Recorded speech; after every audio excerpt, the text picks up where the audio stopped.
Dragones, criaturas increíbles, guerreros magos, universos paralelos, mundos plagados de hadas, duendes o seres con poderes sobrenaturales. Estos son algunos de los protagonistas y escenarios en los que transcurren las novelas fantásticas. Pero, ¿se trata solo de una ficción? La novela fantástica de terror y ciencia ficción tiene cada vez más éxito en nuestro país, incluso en situaciones de crisis.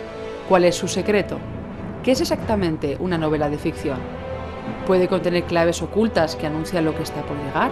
¿Se publica lo que es rentable o hay alguien manejando los hilos de las tramas de ficción? Para descubrir la esencia de la narrativa fantástica de terror, nos acompaña esta noche el editor José López Jara, máximo responsable de la editorial especializada en fantasía y terror, Timon Mas y Ediciones Minotauro.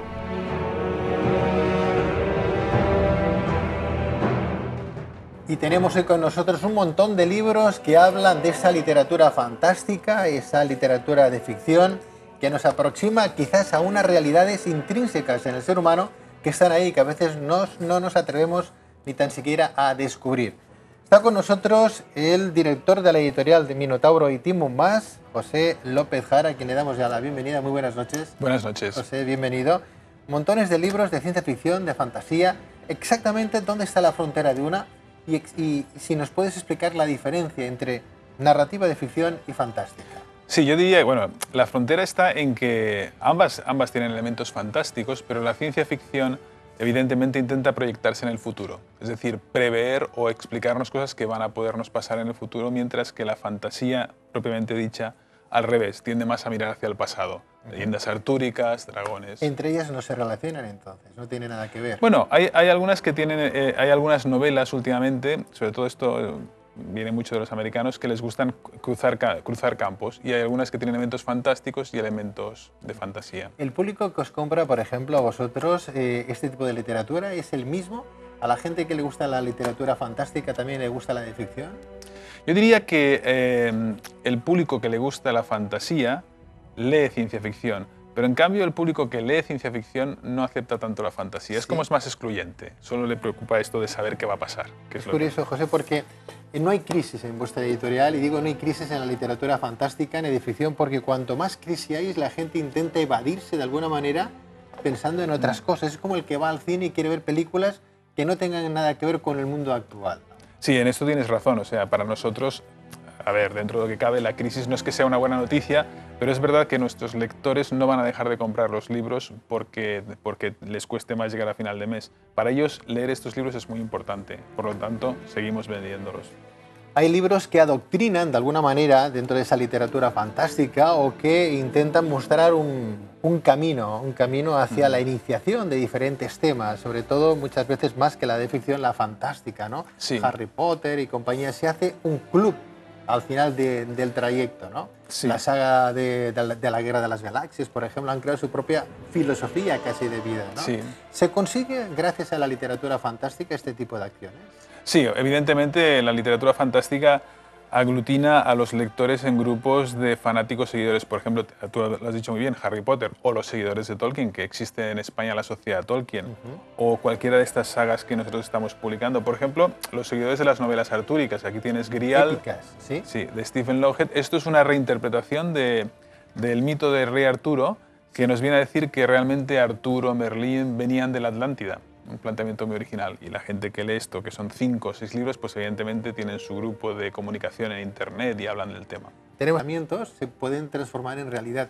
Me da un poco de miedo cuando hablamos de este tipo de literatura fantástica, ¿no, José? Que de verdad se conviertan en una realidad. Sí, el tema de que provoquemos lo que estamos haciendo. En ese sentido te diría más que este libro, Neurópata. ¿Sí? Neurópata lo que habla es de nuestra sociedad actual, que sabes que uno de nuestros problemas, por ejemplo, es el terrorismo, pues los americanos, la NSA, decide utilizar neurocirujanos para interrogar a terroristas, manipulando su cerebro. Y esta novela lleva eso que seguramente ha estado pasando en Guantánamo, lo lleva un poco más allá para demostrar que podemos ser completamente manipulados por cirujanos tocando nuestros puntos. O sea que de alguna manera sí que detrás de una literatura fantástica podría haber un mensaje oculto, encriptado, ¿no? En ocasiones hay autores que lo quieren hacer. O sea, por ejemplo, no es un libro que hayamos publicado nosotros, pero hay un claro ejemplo, la religión de la cientología. Esta religión Esta religión, el creador era un novelista de ciencia ficción, Ron L. Hubbard, que empezó escribiendo novelas y después en esas novelas iba dando un mensaje claramente adoctrinante para que la gente se integrase en la religión de la cientología, que pretende que hemos sido traídos por extraterrestres a este planeta. Millones de personas siguen ya esa religión. Sí. Dianética, Sí. cienciología, conseguida y además en España que se convierte en esa religión, ¿no? Sí. Ya tienen los permisos. Hablemos también del más allá, algo que nos preocupa Sí, a todos, ¿no? a todos. Por ejemplo, es muy inquietante, porque ese es un caso en el cual es una serie de asesinatos y el asesino está escondido en los libros. Surge de los libros, es decir, la policía descubre a las víctimas encerradas en su habitación, con llave, no hay huellas de nadie y un libro abierto y el muerto siempre con las mismas señales de violencia, le arrancan los ojos, les abren en canal. Y al final se descubre que es el fantasma de un escritor fracasado que consigue salir de los libros y matar a la gente que en vida le hizo imposible que publicase sus libros. Julio Verne nos lo decía en sus obras, que el hombre viajaría por el espacio, Sí. que viajaríamos en las profundidades del mar, se adelantaba también a su tiempo, ¿no? Entiendo yo que mucha de esta literatura podría convertirse en una realidad, José. Evidentemente, la mejor ciencia ficción acaba siendo realidad. Es lo que Julio Verne es uno de los mejores ejemplos. Y hoy en día, Philip K. Dick, que es el primer escritor que habló de las experiencias virtuales y de la esquizofrenia que podía tener nuestro cerebro, es un ejemplo de eso. En el caso, por ejemplo, de Voces del Silencio, estaríamos hablando, está escrito por la mujer de Stephen King. Y aquí lo que está hablando, y parece que lo conoce bastante a fondo, es de esas personas que tienen poderes especiales, en este caso una niña que consigue escuchar a los muertos. Y claro, imagínate lo que significa escuchar, que los muertos te puedan contar cómo han muerto, qué les ha pasado.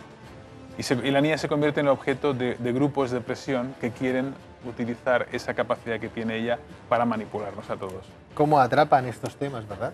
Sí, yo evidentemente estoy completamente inmerso en ellos. Inmerso en ellos. Bueno, pues vamos a felicitar a los amigos de Team Unmasked, de Minotauro, por estos libros de literatura, narrativa fantástica y de ficción que hoy han querido traer a este programa, un poco para conocer que el hombre a veces supera hasta sus propios pensamientos, ¿no? Todo lo que lleguemos a imaginar, sino que le preguntan a Spielberg, que nos adelantaba Sí, monstruos y platillos sí. volantes también, y a saber si el día de mañana eso, José, se convertirá en Sí. una realidad. Hombre, esperemos que las versiones más negras no se hagan realidad y las mejores sí. José López Jara, muchísimas gracias. Gracias a ti. Buenas noches.